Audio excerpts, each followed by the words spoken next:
Greetings once again from San Antonio, Texas, home of the Alamo and site of the 2014 NBA Finals, where weekend temperatures expected to hit the mid-90s. And that's key because temperatures factored into Game 1 at AT&T Center and caused some anxiety regarding Game 2 as we head to that on Sunday. We're going to take you inside AT&T Center here on Gametime. Vince Cellini, Isaiah Thomas, and Brent Berry, and we can tell you that everything's going to be okay temperature-wise. The air conditioning functioning just fine, Zeke. And this is Brick, the weatherman. If you don't believe us, look at that. It's a cool 72 degrees inside.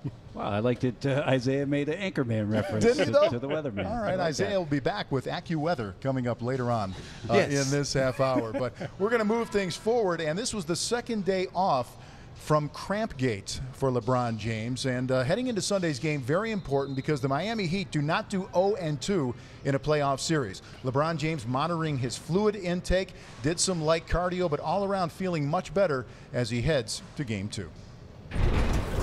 You know, for me and the situation that happened in Game 1, it's like you don't know what's going to happen. Obviously, I felt the extreme measures, but I wasn't the only one out there on the floor.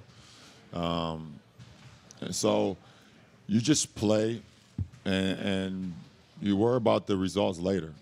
You know, you can't think about what may happen in the third or fourth quarter. Live in the moment. And for me, whatever I can give my teammates, if it happens again, hopefully I can make an impact while I'm on the floor. Last question in the back right. You ready to go to practice before we get better, bro? You've been talking all day. Let's go. Practice? Not the game. You talking about practice? All right, I got to get to practice. And that's fantastic because this tribute to Allen Iverson happened Saturday on his 39th birthday. Yeah, that was pretty awesome. It was the best question I've heard Dwayne Wade ask of LeBron in a long time. All right, Bones, the cramping issue now. How much of this is on LeBron moving forward to self-regulate his body? Well, obviously we're making this a huge story, but I don't think it's going to be a problem in Game 2. The preparations, the precautions that Miami has taken over the past couple of days to have LeBron back, where he feels like he's done everything he possibly can to put himself in a situation where he can finish this basketball game.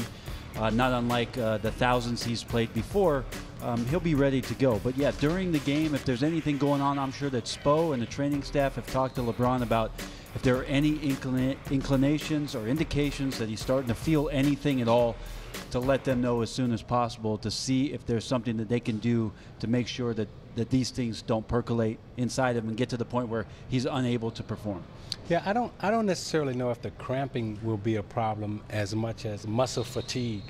He talked about being sore from the cramps, and when your muscles contract like that and stay contracted for a long period of time, you become very sore. So can he work out the soreness, and will his muscles be strong enough to fight off the fatigue from the cramps? And maybe today, Zeke, that's why today's activity for LeBron was increased from yesterday. Obviously, tons of rest, but today, just to loosen up those muscles, to get some blood flow in there. A very light workout for the Miami Heat at the Spurs practice facility, but I'm sure that that's part of the rehabilitation process to have LeBron ready come tomorrow night. And the point is not to have a repeat of cramping incidents past, which stretch back a long time for LeBron, which is what we have learned. Our Rachel Nichols was on the scene at the Spurs practice facility where the Heat worked out and has more.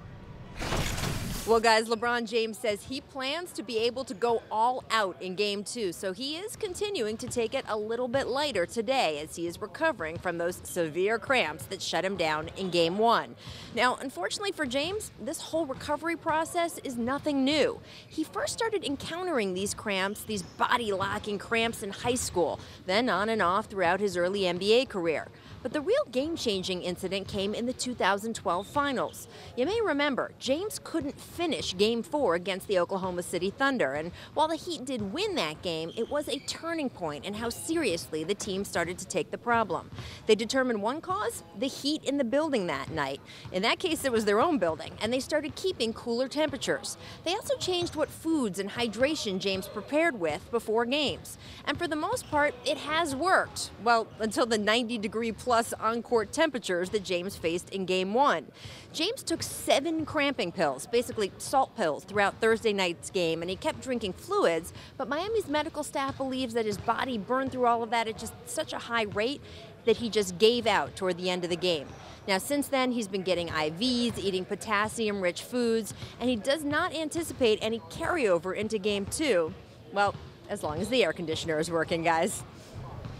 All right, Rachel, thank you very much. Looks like he has this under control. And the Miami Heat were very upbeat on Saturday in their press conferences, down 0-1, but they've been here before and won championships. In fact, they've won 12 straight games in a playoff series after losing. So they don't have losing streaks. They don't have an 0-2 hole. But Sunday's pretty big, Zeke, for them. Sunday's very big for them. And you know, they're in uncharted waters for them. You know, they've won back-to-back, but they've never three-peated as a team. So the uncertainty of this journey is what they're facing. The cramps, possibly being down 0-2. This is a new road for them. Although they're familiar with the championship road, they're not familiar with the three-peat road, which a lot of teams have yet to conquer, and they're trying to conquer that. And I think sometimes when we talk about that record coming back from all those losses, to make sure that they respond appropriately, being down 0-2, you still have to, if they were to go down 0-2, you still have to believe that there's resiliency within this team to come back and make this a series when they go back home to protect their home court. It's a matter of wondering how much of that fortitude will allow Miami to get over the hump if they're down 0-2 to win the championship. I don't think there's a doubt they can come back and win games. But could they win 4 against this team? That would be something to behold. Right. It's possible, but it would be quite the hill to climb. Meanwhile, when you hear from these two teams and they talk about those kinds of comebacks, they do seem confident because now they will have LeBron at 100%. And Bones, you made the great point. LeBron in that last 4 minutes, healthy, kind of changes things. Yeah, that would be a tweak that Eric Spoelstra would love to deploy against Greg Popovich's San Antonio Spurs. Look, it was 78-74 before they went into the fourth quarter. They didn't have LeBron James for the last 4 minutes of that basketball game. Were outscored 16-3. It disrupted them in offense, it disrupted them on defense, and it disrupted the confidence that team had. Oh, by the way, all the while, a historical fourth quarter was happening around them as San Antonio continued to pour on the points. So I don't think that there's any reason for them to feel nervous about Game 2. If they're in that same position going into the fourth quarter, they take it.